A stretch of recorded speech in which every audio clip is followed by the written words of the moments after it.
so much, guys. You're all set to start. Thank you. All right, very Thank good. you. Yep. Thank you. All right, good evening, ladies and gentlemen. Welcome to the Tuesday, May 3, 2022 meeting of the Orange Town Plan and Zoning Commission. I'm Commissioner Ozzie Parenti. Tamara Trantalis, Administrative Assistant. Tom Tarenti. Paul Kaplan. Judy Smith. Jack Demerjen, zoning administrator. Okay, and by phone, we have Commissioner Kevin Cornell with us. Say hello, Kevin. Kevin? Do we have him? Kevin? Yeah, sorry. Trying. Okay, you're with us, right? We're started, so. Yes. Okay. All right, first item on our agenda is a review of the minutes from the April 19, 2022 meeting. Has everyone had a chance to look those over? I have no comments on the minutes as written. No comments. Okay, Judy, you're all set? Yep. Move that we accept the April 19th, 2022 minutes as submitted. All right, we have a motion. Somebody prepare to second it? Second. It's been seconded. All those in favor? Aye. Aye. Yes.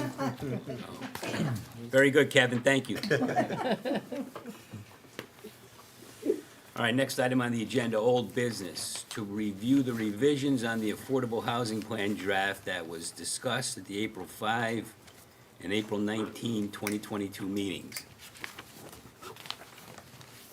Jack, you want to walk us through that, or, I mean, I Yeah, saw that it's- they made the changes that we were looking for. Right, It really pretty only much. involves page 45. Yeah, that was the substantial page that we wanted to see some changes. The other one, we had some omissions on other pages where we just wanted them to cut out a sentence here and there. But other than that, it seemed to me that they took all of our revisions Yeah. and, you know, Paul, have you had a chance to look at page 45? Yeah, as long as they incorporated the stuff, I'm fine with it. Yeah, I think, and what's there, I'm comfortable with what's there yeah. now. So, I mean, there's nothing that I feel anyway, that we're obligating ourselves to or taking on that we're not prepared to. And we had them take language right from the POCD, so that's what they Right, ended up right. Okay. doing here. Judy made a good point. You want to raise your point, Judy, in an email? Yes, so, yeah, well, we cannot count the in-law apartments that we've approved and have in the town. I thought it could be a footnote in the report to just acknowledge how many we do have, because it is goes to our goal of diversifying housing stock. Right, for the elderly. So maybe we could footnote that somewhere. Right. I'm not sure Gotcha. exactly where, but.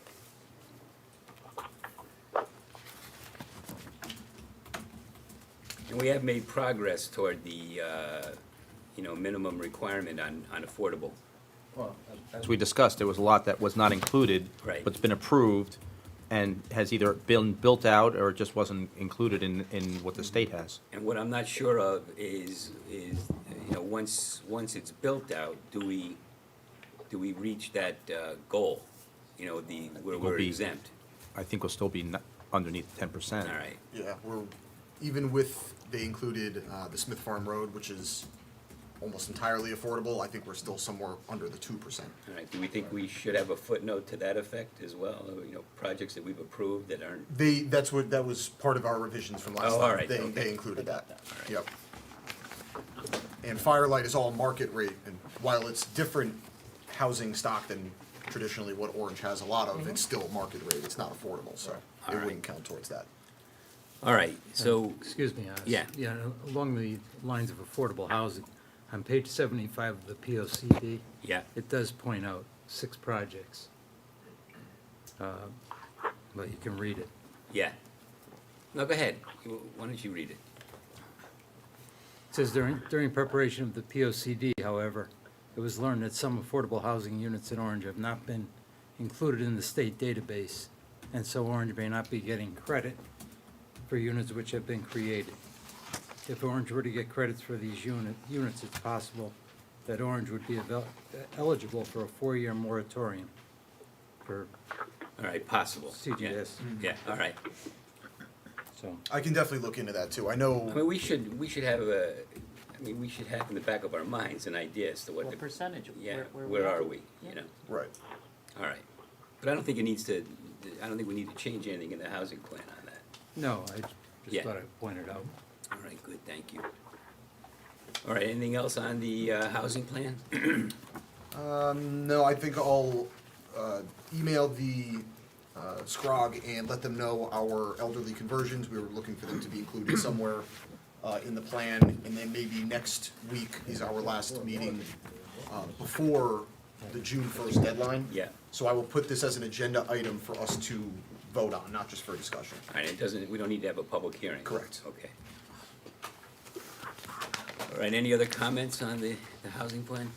All right, anything else under old business that anyone wants to raise? Okay. Next item is new business. One of the things that we want to do is review the amended language regarding outdoor dining standards in accordance with Public Act 21-2, Section 182B. So where we left this off last meeting was our only comment was in the existing regulation language that is going to be revised. So it'll be for outdoor seating for businesses other than food establishments. We had a question of what our definition of a school was. And I looked in our regs and we did not exactly have a good definition of, let's say a primary school there. Our definitions are a professional school, which is an accredited school that awards advanced academic degrees, master's, MBA, PhD, with the general requirement that students must have earned a previous undergraduate degree. Or we had a proprietary commercial or technical school, which is a for-profit school providing post-secondary training in business, technical, or commercial skills, including but not limited to information technology, computer repair, office administration, medical billing, and coding. And what I included, because I thought this was kind of where the commission was moving to, was I included in section A, outdoor seating shall be allowed by special permit as an incidental use to an established business or cigar store, cigar lounge, and/or cigar bar, provided that such use is not within 1,500 feet from a public or private primary, professional, proprietary, or technical school, daycare facility, and/or public park within 300 feet of a restaurant. So I was trying to provide coverage to those schools that we have in town for various daycares. I know we have a lot of primary schools that are private, not associated with the town, so I wanted to make sure those were covered in here as well.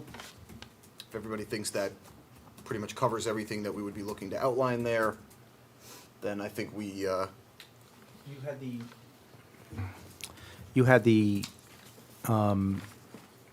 seating area for, you said you actually listed cigar stores, but before that you had one line. What was the line? outdoor seating shall be allowed by special permit as an incidental use to an established business. So any established business?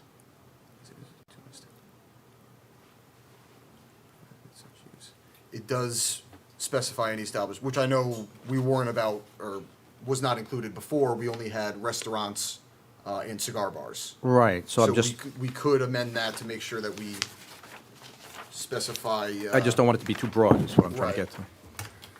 Any business. As an incidental use.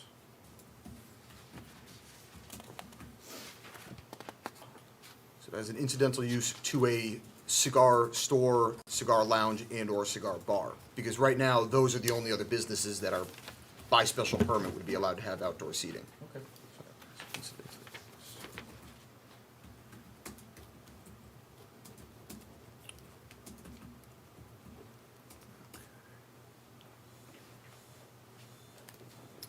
I think that covers it. I'm not sure I would tinker with that language anymore. Yeah, and that's already the language pretty much existing, so. All right, so Jack, what do we need on that? Do we need a vote? Well, I still have to send this in because it's a Oh, all regulation right, change. yeah, I yeah, have to yeah, send yeah, this all out right. to it, so We have to this have a will. public hearing. Yeah. We'll have All to right. have a public hearing, and I have to send this out to the regional planning authorities. We're certainly close enough to have the public hearing on it at this Yeah, point. I think I'll get that going Okay, later this week. I think that was it for that. all right. Anything else under new business? No. Okay, report of the zoning enforcement officer? We went over our housing plan, we went over the outdoor dining standards. I'm sure everybody noticed that Firelight is underway, they demoed that building. Beecher Walk is also, they're not finishing up their last buildings, but all the last buildings have been framed. How many more units have to be built over there? They have 2 buildings that are still completely uninhabited. Right. But I'm pretty sure all the units have actually been sold. Was it 60 or? It, 72. total, it was 60 and change, I think it was a little over 60. Okay. And they're finishing up the last 2 buildings now. And you're that are saying towards that the they're back all, of the they're all development. contracted out already? To my knowledge, yeah. Yeah, About I a had month a- ago, they told me they only had 4 openings Very left, and I'm few. assuming All right, those good. are bought by now. Thank you. Yep, and that's pretty much it for me. How about that Indian River Road assisted living? 197 is well underway Yeah. as well. They're, Big. yeah, it is big. They're looking good over there. And I know a lot of people are queued over there to take over those rooms. Okay. So, All right. Good. other than that, yep, that's it All for right, me. thank you, Jack. All right, the last item on our agenda tonight, short agenda, is our public hearing. And on this matter, I have a conflict, so I'm gonna have to recuse myself. The vice chairman will take it from here, Okay, thank you, Oz. all right? And I'll say goodbye. Thank you, Oz. Yep, thank you. You have to go? Well, I'll stick around. Am I embarrassing you? He's got a bad back. Oh, what you gonna do? All right, so I'll have Paul read the public notice for the application. Yeah. To appear one time on Tuesday, April 19th, 2022, and one time on Tuesday, April 26th, 2022, the Orange TPZC. Notice of public hearing. Notice is hereby given that on Tuesday, May 3rd, 2022, at 7 p.m. at the Orange Town Hall, 617 Orange Center Road, the Orange Town Plan and Zoning Commission will conduct a public hearing on the following: a petition to amend the Orange zoning regulations, Article 1, Section 383-14, Article 8, Section 383-66, and Article 380, Section 383-67, Article, I think it's 14, Section 383-141, and Section 383-143.4, and Article, I think that's 18. No? Yeah, I think it's 18. Section 383-174, submitted by Noble Energy Real Estate Holdings LLC, to amend the Orange zoning regulations to define and allow electric vehicle showrooms and community travel centers as special uses in the LI2 district, along with the parameters for location and eligibility of these new uses. Copy of this notice has been filed on the Orange Town, at the Orange Town Clerk. Additional information is on file in the Orange Zoning Department. Dated in Orange, Connecticut, this 18th day of April, 2022. Thank you, Paul. Mr. Nuff, would you like to present your application? Yes, thank you, Madam Chair. For the record, my name is John Nuff. I'm an attorney with an office at 147 Broad Street in Milford, and I'm here tonight on behalf of Noble Energy Real Estate LLC, which is the contract purchaser of the property located at 88 Marsh Hill Road. The property is in an LI2 zone. This is an application to amend the Orange zoning regulations to first establish definitions for electrical vehicle showroom and community travel centers. 2, to make those uses permitted in the LI2 zone, subject to special use approval, and certain restrictions are closely modeled on similar protections set forth in your regulations. In particular, there's a limitation on where in the LI2 zone those uses can be located. And last, we are looking to establish parking ratio for those 2 uses. You will undoubtedly remember that we were here a little more than a year ago. I think we submitted in January or February. We were here, I think, in March and April. So we're about 13 months from where we started this process a year ago. This is a different application from the one that was first submitted to you last year. We did make amendments to the application during the pendency of the hearing, and those amendments are similar to what has been submitted. But going through my memory, which is maybe not as accurate as your minutes, but also going through your minutes, I didn't feel like we really got an opportunity to really talk about those changes. I think were designed to reflect the thoughts that we had during the first meeting. Second of all, I would remind you that a regulation amendment is a legislative act. So in the same way, the same public act can become before any legislature. Certainly it's no different from submitting a regulation amendment that may be similar to one that you previously considered. Third, on a much more practical level, it's interesting that nothing's happened with this property. The only interest that has been shown, and the property owner is here this evening, is hotel uses. And we know that the town dramatically frowns on any more hotel uses. We know that your fire department in particular is not enamored of any further hotel uses, considering the one across the street. But that's the only interest that, that's the only type of use that has shown any interest in this property. And I think it's sort of, it makes sense if you look at, the size of the property, its location, its shape. It's not the easiest property to develop. And, even in this age of, warehouse distribution, FedEx, last mile facilities, again, no interest, because the property is 4.5 acres. And so if you look at any of those sort of like warehouse type uses, they tend to go on a much larger parcel than this. And then second of all, if you read recently, Amazon is not doing any more last mile facilities. They stopped doing new developments. And I think the warehouse bubble may have already passed or may have burst. So for lots of reasons, the types of uses that are permitted in the zone, no one's showing any interest in except for hotel uses, as I mentioned. And then the last reason we're here before you again is that we really believe, and my client, Michael, who you will meet again in a few minutes, really believes in this site. He really believes in the town of Orange. And he really believes in the two types of products that he wants to offer, the two types of uses he wants to offer. The Community Travel Center is just that. It is designed for the Orange community, the West Haven community. Certainly, there may be people traveling on 95 who would stop here and perhaps charge their electric vehicle or get gas or get a sandwich or a cup of coffee. But that is not the primary intended user of this location. You'll hear, and there is a huge population just to our south that has no ability to utilize these sort of these uses in close proximity to their home. So and I admire Michael because for a lot of reasons, he's a really creative thinker. He's really pushing the envelope on things that really need to be developed, and particularly in terms of like the Eevee showroom, and he's going to tell you a little bit more about that. And the other reason I admire him is he's not giving up easily. So, he really believes in the site, and I think the town would be, frankly, remiss if you don't hear him out and give this another consideration. So, our goals this evening are to first describe the proposed text amendment in some detail, and then, as I said, to convey a legitimate sense of excitement for a type of development that not only provides goods and services, and even a sense of community. As I said, Michael is several steps ahead of the curve in anticipating what the marketplace is going to look like in the not-too-distant future. And what that means, as I indicated, are two new definitions. For instance, a community travel center is far more than a run-of-the-mill convenience store. It's a facility where customers can go to buy gas, but also where they can charge their electric vehicle, which will become more and more prevalent. It's also where they can purchase a sandwich, coffee, or baked good in the store or drive-thru, but also where they can bring a Little League team after the game to enjoy homemade ice cream in a sort of a really lovely outdoor setting.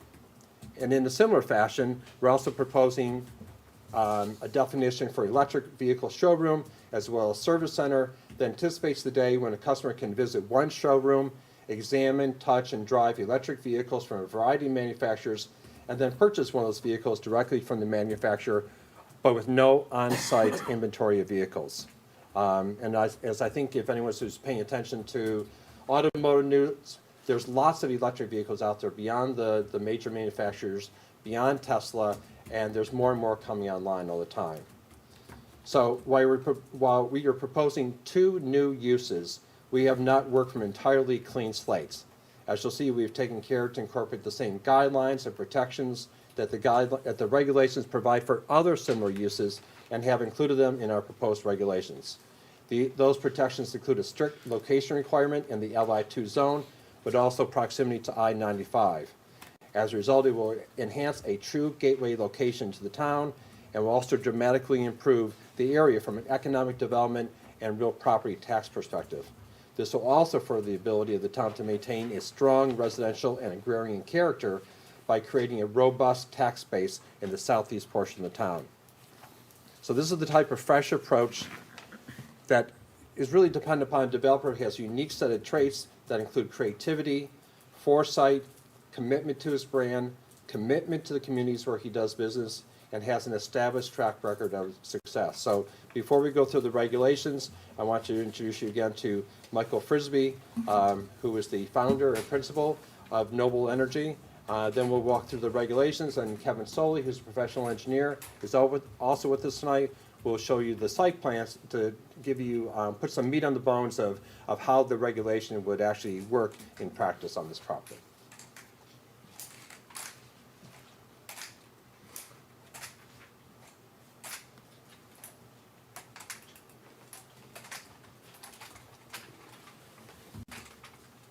Good evening. Thank you, John. For the record, my name is Michael Frisbee. I'm the owner of Noble Energy Real Estate Holdings and Noble Gas, Inc. My offices are in Hartford. I live in Somers, Connecticut, so I'm a Connecticut resident, and our offices are downtown Hartford. I appreciate you letting us come in this evening to reconsider this location. I wanted to give you a little bit of background about me and my business. I am an owner-operator, and that's different than what you see in a lot of towns, a lot of gas station convenience stores. And when people talk about gas station convenience stores, they have a particular image in their mind. And what I try to do is change that image with what we're doing. I started in the business many, many years ago working for big oil companies, and I realized that we could do some things differently. You know, just a few years ago, I started my own brand. So I'm not beholden to any oil company, and they can't tell me what to do on my properties. They can't tell me how to sell gasoline. They can't tell me what to put in my stores. And we started with a more traditional gas station convenience store that you see around, you know, these parts.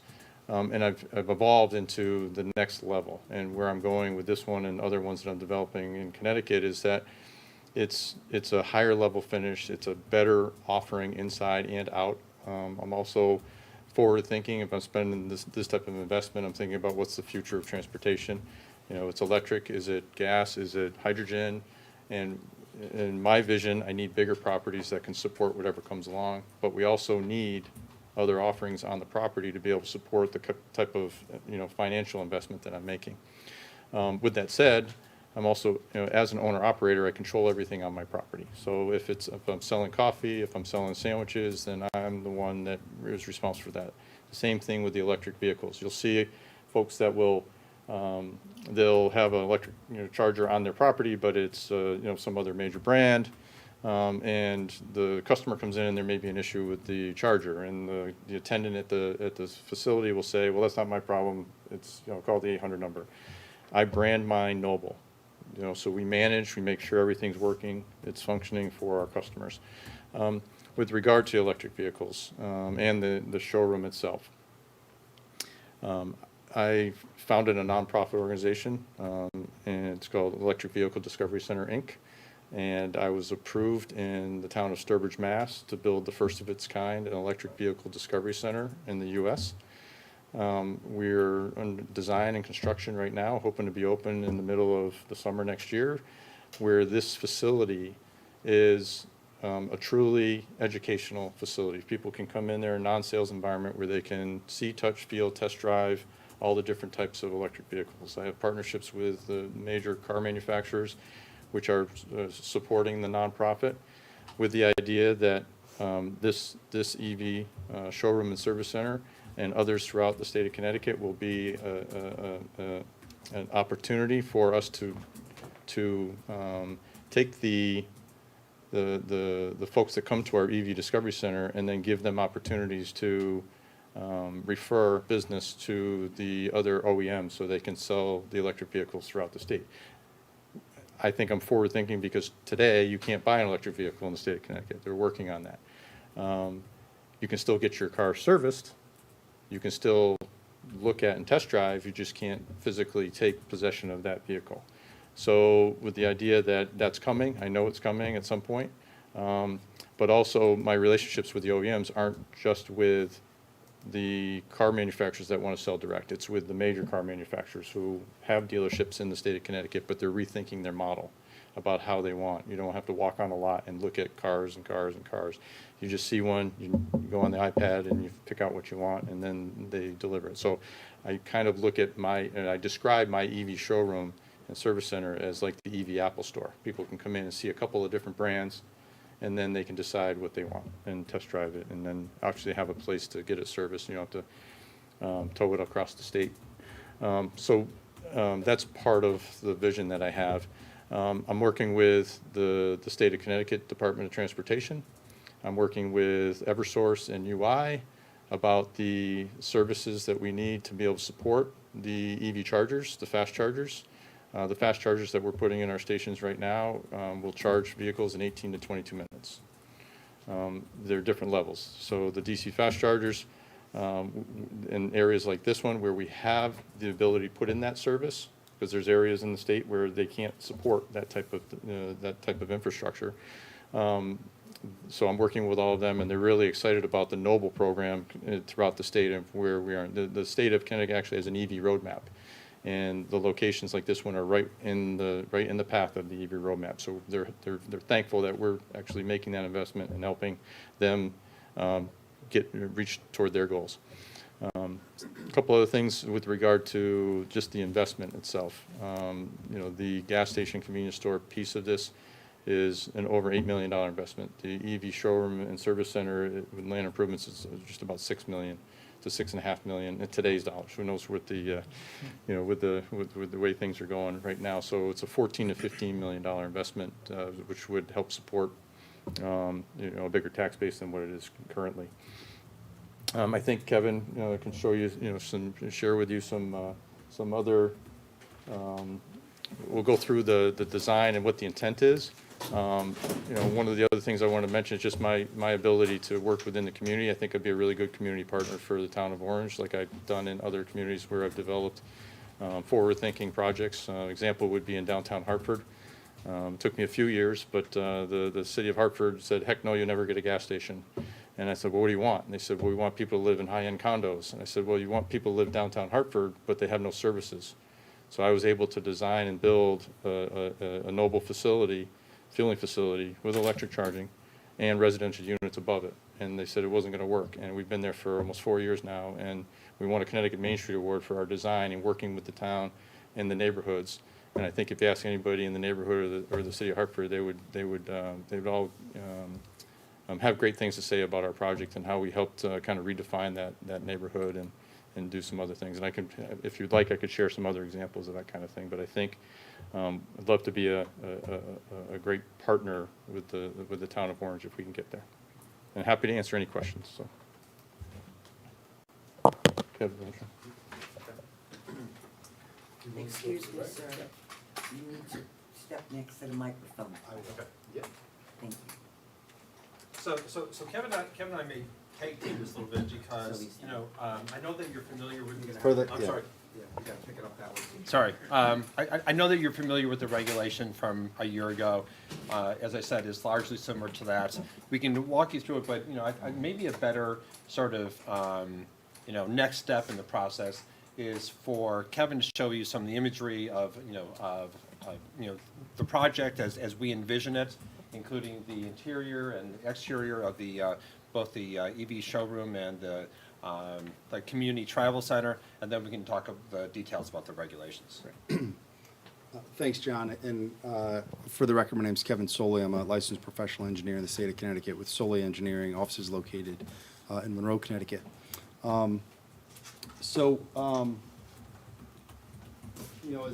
As Mike gave a great intro to kind of his background and what he's been able to establish here, we've been really fortunate to work with Mike on a number of different stations that he's worked on, and we've kind of been able to see the evolution of his grand thinking and what he's bringing to the state of Connecticut and beyond. And to Mike's point, it really is the future of transportation. So while we've prepared a regulation which would allow for this type of use to come forward, what we wanted to do is to kind of run through what that would look like specifically on a piece of property in the town of Orange and how we were able to build those regulations into something that would accommodate this type of facility and this type of design. So as John mentioned, the site is, I need to stay with the mic? Can I? My mic is You gotta go up there. Okay, Yeah, you can put it on the windowsill if that's. sure. Lots of mics. Okay. So, the site's at 88 Marsh Hill Road. It's right off of Interstate 95, and it's approximately 4.5 acres. What we would look at from a design standpoint for this particular property is, again, it's not your traditional gas station. It's not your traditional rest stop that you'd see on the highway. That's not the intent of this. And I think we've built in a number of design parameters and also protection into the regulations, which would kind of prevent that from being the case. One of the biggest aspects that Mike has incorporating into his stations that are currently under construction in the permit process is it's not just your gas station with a traditional fueling canopy with the gas pumps, and then maybe 1 or 2 EV chargers over on the side. It actually incorporates a full EV charging canopy. So you actually have a dedicated canopy for your traditional gasoline fueling, and then you have another dedicated canopy for your actual EV charging. And one of the things that we're doing is building in the infrastructure to allow expansion of both. Initially we would be looking at 8 EV charging locations here with the ability to expand to 16 underneath that canopy, but also building in the infrastructure to recognize that there is a shift in how transportation is going to evolve. The state of Massachusetts is going to require that all vehicles by 2035 be electric. So we believe that there's in my lifetime, and certainly my children's lifetime, there's going to be a shift in how we get around. So it's building in that infrastructure, not only expand upon the EV charging within that canopy, but also possibly even replace those traditional fueling stations with additional EV charging in the future. As Mike mentioned, the convenience store or the community travel center is more than just the gas station, just based on the size and the offerings within it. It's approximately an 8,300 square foot building. It does provide for a drive-through, but what Mike is doing incorporates a number of amenities that are a benefit to the patrons who go there. It would include a drive-through, and what we're looking at in other facilities is also is a coffee user to grab a coffee, but also a high-end sandwich shop. In addition, as I believe Mike mentioned, or he may not have told the story about a project he did in New Britain, Connecticut, where he developed the Old Guiders Homestead, and as part of that project, he actually went to ice cream university, learned how to make ice cream, and created Frisbee's ice cream, and actually has a dedicated ice cream shop, and those Frisbee's ice cream is provided both within his stores, and you can even buy pints, which my kids love at the store in Monroe, Connecticut. So all of those amenities are built into these facilities, in addition to a highly amenitized outdoor dining area with a fire pit, and really a place where you can kind of go, where you can grab your sandwich, you can get a coffee, you can grab some ice cream, and you can spend time at a place like this that's not just, again, your normal gas station, your normal convenience store. Did you say a fire pit? Yes. Okay. It's as John Nuff mentioned, it's something that, again, after a Little League game, after practice that we saw right outside here, they can take all those kids over and they can grab an ice cream, they can sit outside, and it's not your traditional, it's not your run-of-the-mill type of facility. That's on the gas convenience side. We have some pictures, and Mike can certainly do a lot of justice in terms of what these look like, but again, something that's really becomes part of the fabric in the communities where they exist. Something that's clean, that's neat, that has a number of different offerings, both grab and go, and also, again, a place where you can actually go and get a good high-quality sandwich. This is not your typical fast food places. You're not going here to grab a Big Mac or something else. It's a very different type of product offering that we're looking to do here. And they really do try to create, that wall of that local character where, you're honoring all your, high school sports teams and Little League teams and things like that kind of do really, really well in the communities. They incorporate indoor vegetation to kind of create something that's nice and light and airy. The other aspect that we are proposing, as Mike mentioned, is this Eevee showroom and service center. This is what we have laid out as approximately 23,000 square foot facility. This is, as Mike mentioned, kind of your Eevee Apple store. And again, it's a different level of design and construction, and we're creating something that can really be, a badge of honor for the community, something that they can be proud of, and something that Mike is certainly proud of, and we're proud of to be a part of it. So, this includes some service bays to allow for those EV vehicles to be serviced, and then some display vehicles and some showrooms to really accommodate, again, multiple, a number of those different EV manufacturers right now that are getting into the space.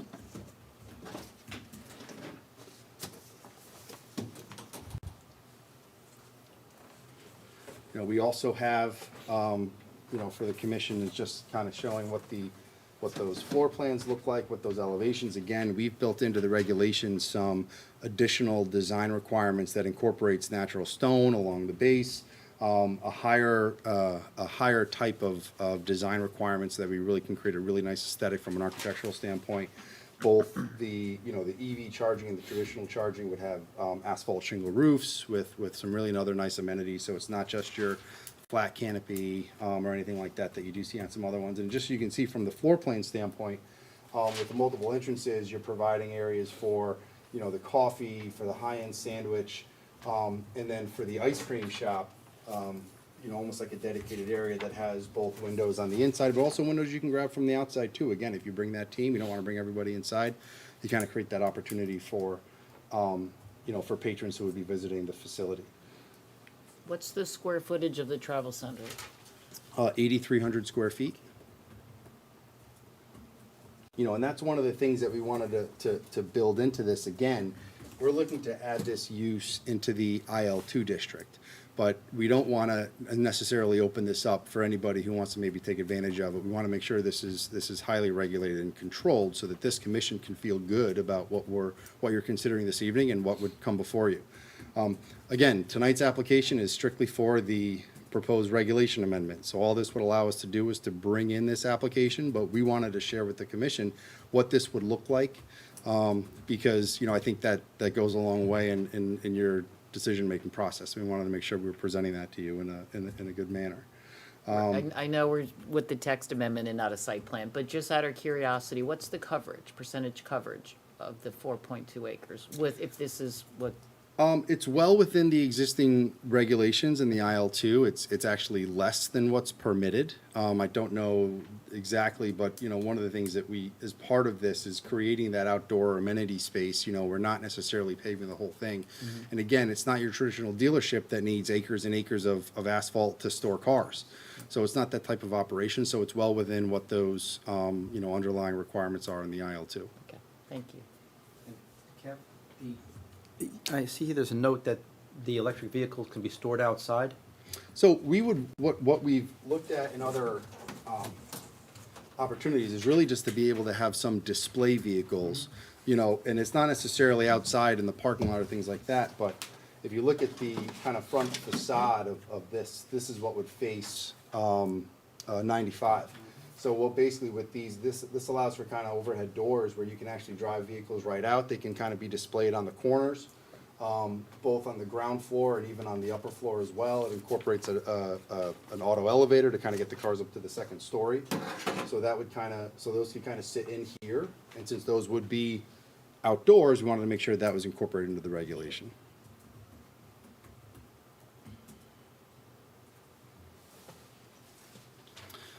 So I think we can start to probably go through the detail of the regulation. I think just, John will go through that. One of the big things that I want to point out, though, is that,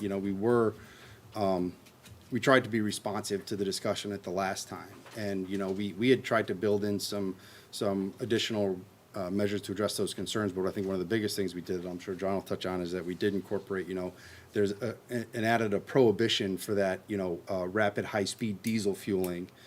Which again, is something you would see at, a rest stop or something like that. Again, that's not the intent for what we're looking for, so I just wanted to mention that. And we're here to continue the dialogue, so thank you. Thanks, Kevin. So I'll be brief and going through this because I think you all have copies of the regulation amendment itself. As I said, you know, we're proposing the addition of definitions for Eevee Showroom and Community Travel Center. And what's important is that the Eevee Showroom is for the display or sale of Eevee vehicles of one or more manufacturers. And sort of this interesting sidelight, you know, because of meeting Michael and I've had a lifelong love of cars, I've started following some other car manufacturers like Lucid and Rivian, which is like these ridiculously high-end cars. Now, my guess is there's, you know, electric vehicles will be available for people of all means, but right now some of the more creative ones are really rather pricey. So I think that sort of, you know, the design of the building is going to reflect that very sort of high-end customer, which is really sort of exciting as well. So all those types of vehicles will be able to be displayed in this Eevee showroom, and then the community travel center. To the chair's point, you know, we are requiring a minimum of 5,000 square feet. We're showing a building of approximately 8,300 square feet. If you want to tinker with that square footage, obviously we'd be amenable to doing that. And it includes all the other accessory uses, you know, including the food uses that Kevin and Michael had described. You know, we have in 383-66G, we have incorporated the same requirement in terms of proximity that you have with regard to your hotel regulations. We have mandated that there will be indoor and outdoor dining. Our original application last time said that we may, and now we are requiring that. Gasoline pumps have to be located not in proximity to any other gasoline stations.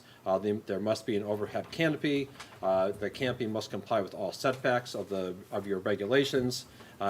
We have to comply with all the requirements of the building department, the fire marshal's office. This is another regulation that we took from other provisions in your regs. We want to make sure that the folks who are coming to the convenience store or the community travel center are not interacting in a negative fashion with the folks who are going to either one of the fueling facilities. So we want to make sure that there's a separation there.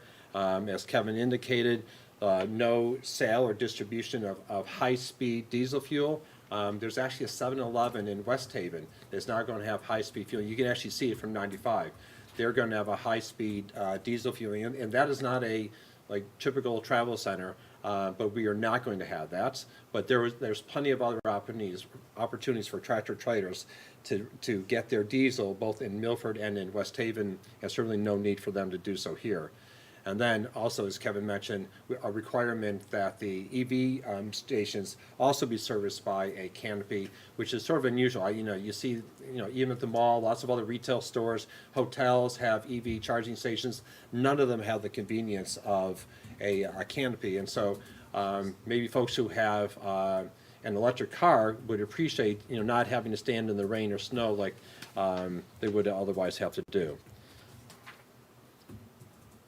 We are incorporating the community travel center with regard to the standards for drive-through service windows. We're making available the outdoor seating to be year-round and not just, you know, limited to a certain part of the day. I think we've all gotten a little bit accustomed to that during COVID. And then the special standards for community travel centers. We took your regulations from the LI5 zone, specifically 383-78. 1D in terms of the landscaping requirements, which are very stringent. We also have the requirement with regard to the architectural finish for both buildings. In C, we took this from 383-218D3. There it is may. For us, it's shall. So we're actually requiring a higher level of fit and finish than would otherwise be required, because for us it's mandatory. For others, it's permissive. And then also another requirement that you will find nowhere else in your regulations, and that's the front yard buffer, including a stone wall. And then last is the number of parking spaces, which I think is sort of self-evident. So I think you can tell that the three of us are really excited to have the opportunity to bring this back before you again and really to see it to fruition. And, you know, don't forget that, you know, this still requires a special use permit. So it's not as if you were to approve this regulation, that's a foregone conclusion that we would be approved when we came back. You would have to, you know, we would put us through our paces again in terms of making sure that we can comply with all your special use standards.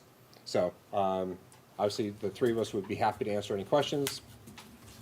And just for the record, all the boards that you see here before you, we've handed out in 11 by 17 format. John, what would you think of, instead of having up to, or more than 5,000 square feet for the travel center, a maximum of 10,000 in your reg? I think we'd be okay with both. Or Minimum we of- could say minimum, yeah, or in a maximum. I just Sure. kind of like to limit things. That makes sense. John, how would the, how would the economics of the development be affected if you were to somehow scale back the number of gasoline pumps? The number of gasoline pumps? Just to give it a little less of a gas station feel. It's a nice project in a lot of respects, but it really does look like a gas station.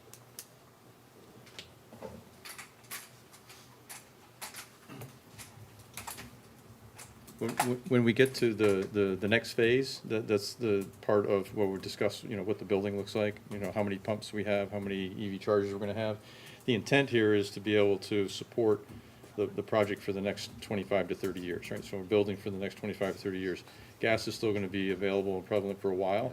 The infrastructure underground is to allow us to be able to add chargers as we go and not have to rip up the whole site. But I'm being able to talk about the scale and the size of that, when we get to that as well. Well, what jumped out at me is you're pitching it as an electric vehicle showroom, but then when you said you had about $8 million worth of construction to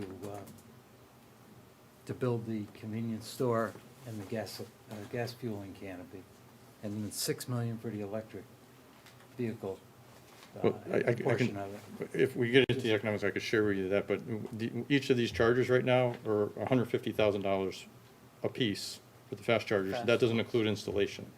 So when you put 8 of them in there, the number gets up there pretty quick.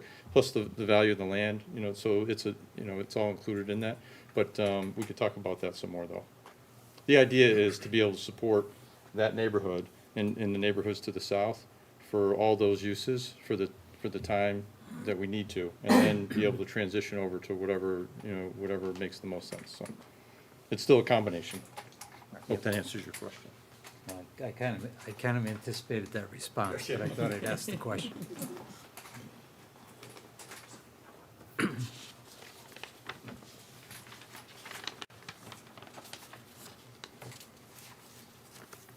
Can you give us a little bit more on the EV vehicle showroom?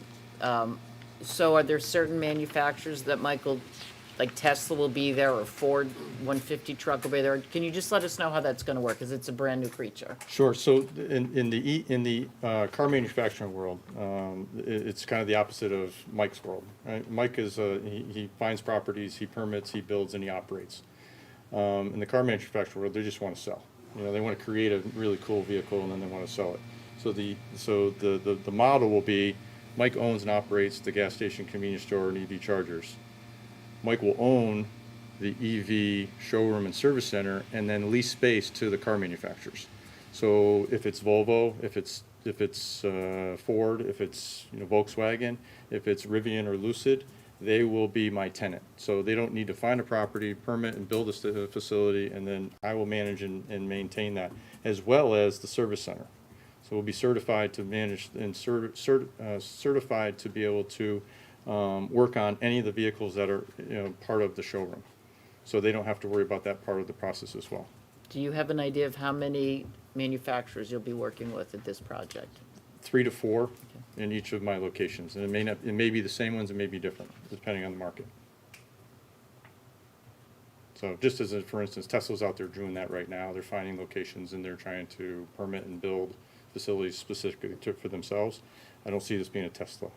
I'm the little guy. I generally work with this. I'm a champion for the other ones, the other little guys too. So. And how many other of these operations do you have?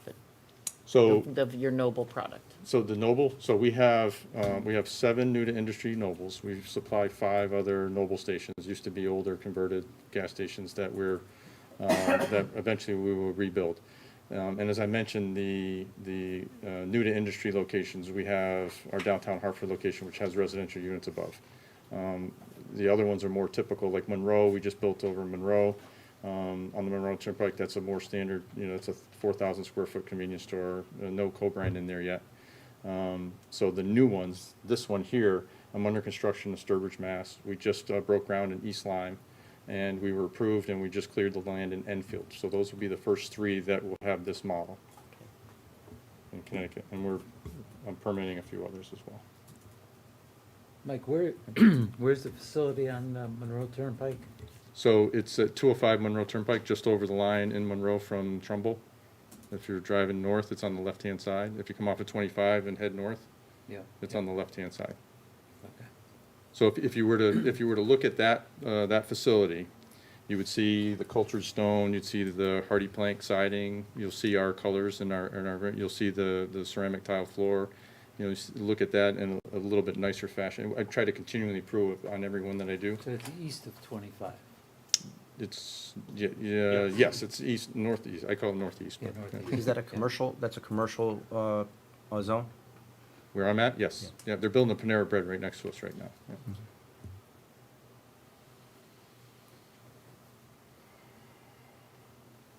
Yeah.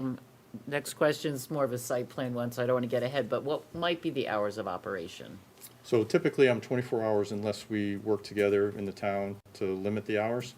And that doesn't mean it has to be 24 hours, but. And that would be the travel center. Yeah, the Eevee showroom would be, it'd be normal business hours. We wouldn't have any, need to be open later at night or early in the morning.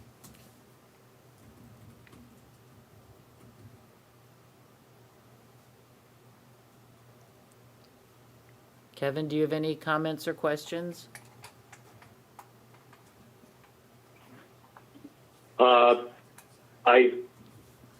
I believe they're, even assuming, arguendo that this is the future of how we're going to deal with taking care of personal transportation vehicles into the future, I still think you have a threshold question of, do we want to have a retail, commercial, transportation-oriented use in our light industrial district at the interchange? I mean, it's this, that's just the question to be answered. It's never been, none of these uses have ever been permitted or allowed in that zone.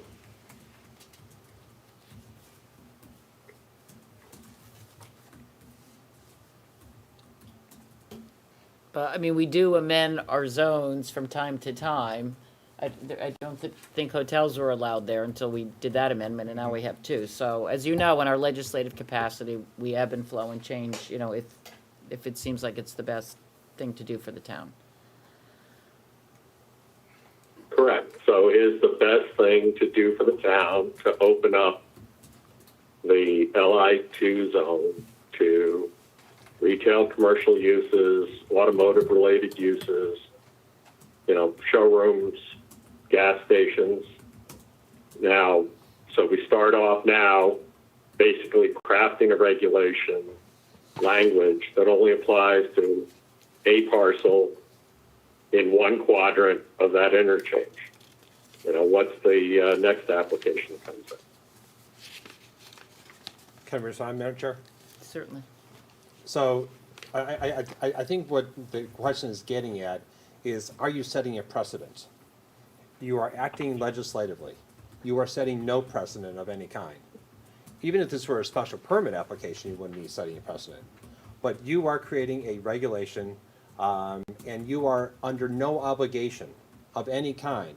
If someone were to come in and say, I want to do the same thing in the LI1 zone, they could not say, you did it in LI2, therefore you must. That would not hold water. It wouldn't hold water in court or anywhere else. You are not setting a precedent. You are allowed to tailor a specific regulation for a specific zone and not be under any obligation to resuscitate that or do something similar, whether it is for a drugstore or any other type of retail use. I mean, candidly, this is the ideal location for this type of use. Well, in fact, both uses. So I think you can rest assured, knowing that should you approve this, that there is no danger of anyone coming forward and you being obligated to make that approval. I mean, the fact of the matter is, you only have so many interchanges on 95 in the town of Orange. You are your own plan of conservation development, and the way you have built out your town is you have pushed all your commercial development to the south so that you can maintain your sort of rural, agrarian, residential character in the rest of the town. This is part of that solution, so that you can help drive taxes with this core base in the south and free up, taxpayers throughout the rest of the town.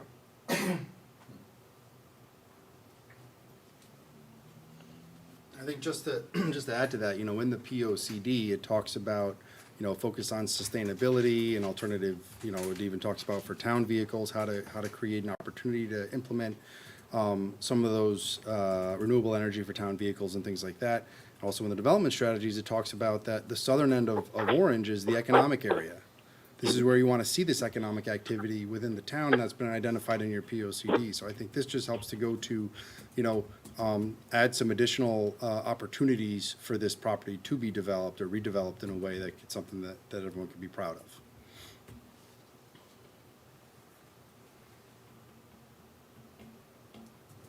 Do we have any comments from the public? Well, I would just say that. To the podium, Anne Marie? Yes. I would just say that, we're for this project. We Your feel. name. Oh, I'm sorry. Anne Marie Slivey, Economic Development, Orange Economic Development Corporation.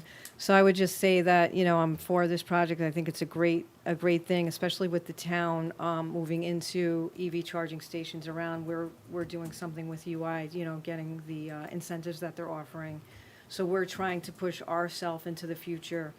And I think this is an upscale project, and that's the type of business that we want here, these unique things that brings people to our town. I mean, just to comparatively say Mission Barbecue, I mean, that's a big win for us. That's different than, we're always competing with Milford. They get unique businesses. So I think this is an upscale thing that we could be proud of. And, people would come to, and it's like they said, it's the right location, right off 95. And, I just feel like to push us into the future. So, we are for it. Thanks. Thanks. We did get one letter submitted from a Mr. George Finley, so I can ask Jack to read that into the record. Sure. This is from a Mr. George Finley, Orange zoning officer, the email addressed to myself. Please add to the record for the TPZC public meeting on May 3rd, 2022 concerning the petition to amend the LI2 zone to grant special use for electric vehicle showrooms and community travel centers, my following comments and concerns. The EVS, and especially the CTC, are a retail business with such things as food offerings, milk, soft drinks, wine, candy, sandwiches, chips, coffee, etc., and is prohibited in our hard-fought-for and still supported LI2 zone. Therefore, without going into lengthy opposing reasons, I want you all to know that the desire and decision to keep this zone free of retail is still prevalent and strongly opposed. With the open space in our retail zone locations, there is no hardship case for this petition. CTC are usually associated with vehicle gasoline pumps and services with such companies as Mobil, clearly a retail business. In conclusion, I am not in favor of granting a special usage for this retail business. Signed, George Finley, April 28th, 2022. Okay. Do we have any other comments or any other questions for the applicant? Then shall we have a motion to close the public hearing? So moved. Is there a second to the motion? Second. Okay, we have a motion and a second. We'll close the public hearing. Thank you, gentlemen. Thank you. For your time, thank you very much. Thank you. so there's a lot to this, and I don't know if the commission wants to deliberate tonight, take a few weeks. I personally want to go back to my LI2 uses and really see what's there, what's practical that may come. Maybe it is time to look at things a new way. So, I mean, if, Kevin? Yeah, Then we get- Judy, I would actually like to go visit Yep. if they have an existing facility, to give this, obviously, a fair and thorough shake. Yep. If they could give some addresses to Jack, so I could try to, get to them before the next meeting. Right. I think that's a great idea, and it seems like a unique kind of special project, the EV, the new trends, the future of transportation. So I think it would behoove us to look at an existing facility and hold it against what we think it would be good for our town. I mean, listen, I think we can all agree that it's a nice-looking project. He's obviously a lot of thought,